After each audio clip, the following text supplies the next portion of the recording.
Hello friends, यह dictation monthly magazine का है। टोटल 800 वर्ड्स हैं। स्पीड 80 वर्ड पर मिनट रहेगी। तो चलिए स्टार्ट करते हैं। स्टार्ट।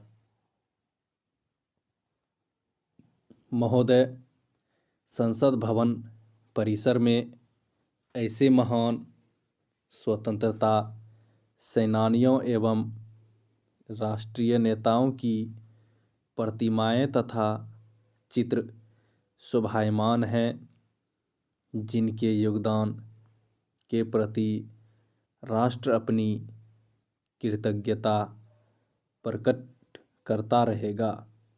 समय समय पर राष्ट्र के अन्य स्मरणीय कर्णधारों को उनके यहाँ चित्र एवं प्रतिमाएं लगाकर कृतज्ञ राष्ट्र द्वारा सम्मानित किया जाता है। इसी क्रम में आयोजित एक भव्य समारोह में 20 अगस्त 1963 को भारत के महामहिम राष्ट्रपति डॉक्टर शंकर दयाल शर्मा ने पूर्व प्रधानमंत्री स्वर्गीय श्री राजीव गांधी के भव्य चित्र का संसद के ऐतिहासिक केंद्रीय कक्ष में अनावरण किया। इस समारोह में अन्य लोगों के अतिरिक्त भारत के उपराष्ट्रपति एवं राज्यसभा के सभापति, प्रधानमंत्री, लोकसभा अध्यक्ष, केंद्रीय मंत्री, संसद सदस्य तथा अन्य कई गणमान्य लोगों ने भाग लिया। ऐसा ही एक अन्य महत्वपूर्ण समारोह 2 अक्टूबर 1963 को, जो राष्ट्रपिता महात्मा गांधी एवं राष्ट्रपुत्र लाल बहादुर शास्त्री दोनों के जन्म दिवस का विरल संयोग है, संसद भवन परिसर में आयोजित किया गया।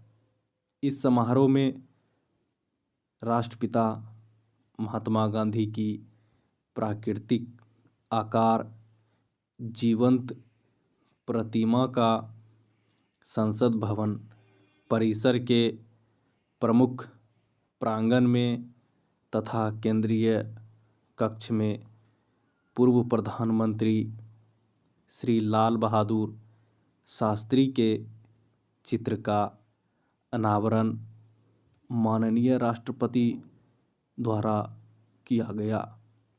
इस शुभ अवसर पर राष्ट्रपति जी, उपराष्ट्रपति जी एवं राज्यसभा के सभापति जी, प्रधानमंत्री जी, लोकसभा अध्यक्ष जी, संसद सदस्य तथा अन्य विशिष्ट गणमान्य अतिथि उपस्थित थे। इन समारोहों की गरिमा एवं महत्व को देखते हुए अपने सुविज्ञ पाठकों के सुलभ संदर्भ हेतु इस अवसर पर दिए भाषणों को संसदीय पत्रिका के इस अंक में सम्मिलित किया जा रहा है। संसदीय लोकतंत्र में शासन व्यवस्था का नागरिकों के मूल अधिकारों के प्रति पूर्ण रूपेण जागरूक होना अनिवार्य है।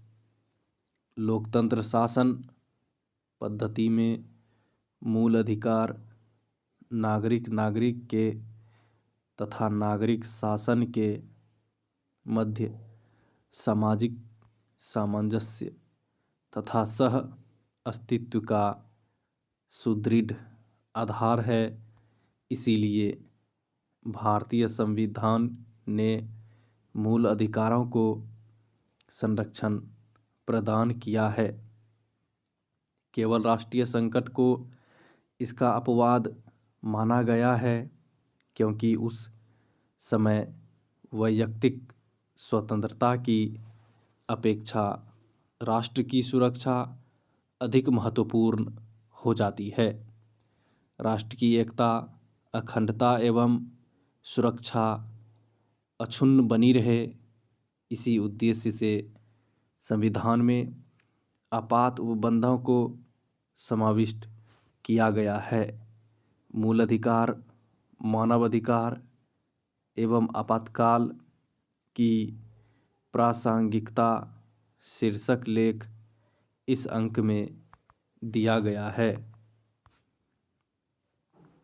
महोदय, किसी भी राष्ट्र की आर्थिक नीतियों के निर्माण तथा कार्यान्वयन की दिशा का निर्धारण इसके बजट से ही होता है। सार्वजनिक हित एवं लोक कल्याणकारी राज्य की अवधारणा ने बजट के महत्व को और भी अधिक बढ़ा दिया है। भारत में बजट प्रक्रिया शीर्षक से दिए गए एक अन्य लेख में बजट के इतिहास, महत्व, बजट स्वीकृति की प्रक्रिया, बजट की गोपनीयता, अनुदानों की मांगों में कटौती प्रस्तावों और वित्त विधेयक आदि पर प्रकाश डाला गया है तथा वित्तीय मामले में सदन के सीमित अधिकारों का भी उल्लेख किया गया है। हमारे युवा सांसदों एवं अन्य अध्येताओं को यह लेख निश्चय ही रुचिकर लगेगा। संसद सदस्यों के निर्वाचन क्षेत्र तथा वहाँ की जनता स्तंभ के अंतर्गत मध्य प्रदेश के मंडला निर्वाचन क्षेत्र से निर्वाचित सांसद का आलेख तथा हमारे उभरते सांसद स्तंभ के अंतर्गत लोकसभा के युवा सांसद सदस्य का आलेख सम्मिलित किया जा रहा है। ऐसे आलेखों से हमारे जिज्ञासु पाठक माननीय संसद सदस्यों के जीवन वृत्त, व्यक्तित्व एवं कृतित्व से विभिन्न विषयों पर उनके विचारों से तथा उनके निर्वाचन क्षेत्रों की समस्याओं तथा संभावित निदानों और वहाँ हुई प्रगति आदि से परिचित होते हैं। उपरोक्त दोनों स्तंभों हेतु माननीय सांसदों से आलेख सादर आमंत्रित है। हमारा यह निरंतर प्रयास रहता है कि संसदीय पत्रिका अधिक से अधिक रुचिकर तथा उपयोगी बने। विद्वान लेखकों और जिज्ञासु पाठकों से प्राप्त होने वाले लेखों और सुझावों आदि से हमारे इस प्रयास को उचित दिशा एवं सफलता प्राप्त होती है। पूर्ण आशा है कि हमारे प्रबुद्ध पाठक और विद्वान लेखक हमारे इस प्रयास को सफलता के शिखर पर पहुंचाने में अपना सक्रिय योगदान निरंतर देते रहेंगे।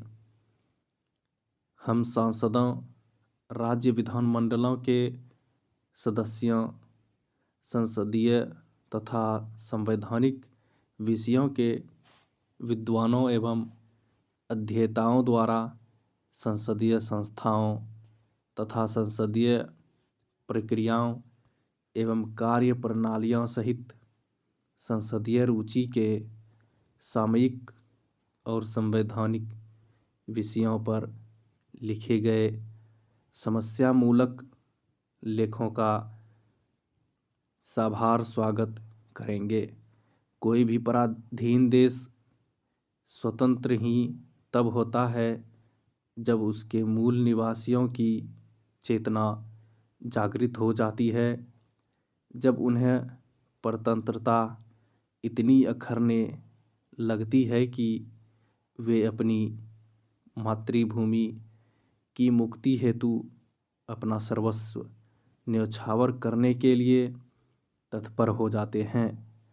जब वे प्राण तक बलिदान करने के क्षण की आतुरता से प्रतीक्षा करने लगते हैं और ऐसी पुण्य घड़ी आते ही अपना सर्वस्व बलिदान कर देते हैं, जिससे साम्राज्यवादी शासक शोषित लोगों को सत्ता सौंपने के लिए विवश हो जाता है। स्टॉप।